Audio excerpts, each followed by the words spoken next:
من اليوم غادي تهناي من السعال الحاد ومن الكحة المزمنة وأيضا من نزلات البرد الحادة، خصوصا بالنسبة للوليدات الصغار. هاد الزيت اللي غادي نشارك معكم اليوم كتصلبوا ليهم بهم الصدر ديالهم، يعني بهذا الزيت هذا اللي غادي نشارك معكم كديروه في الضلوع ديال وليداتكم الصغار، وايضا يقدروا يستعملوه حتى الناس الكبار كي يعالج السعال الحاد وايضا نزلات البرد بالنسبه للوليدات الصغار وبالنسبه ايضا حتى الناس الكبار.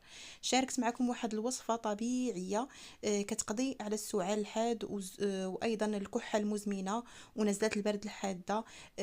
هاد الوصفه هذه وصفه ناجحه 100%. بغيتكم كاملين اللي بغات الوصفه تدخل القناه ديالي اسرار جمال المغربيات، غادي تلقاو الطريقه كامله، طريقه الشرح مع الاستعمال كيفاش تستعملوها، لانه الفيديو طويل وما كيسعنيش هنا ننزلوا لكم. كتدخلوا دابا تلقاوني يلاه نزلت لكم الفيديو تفرجوا فيه.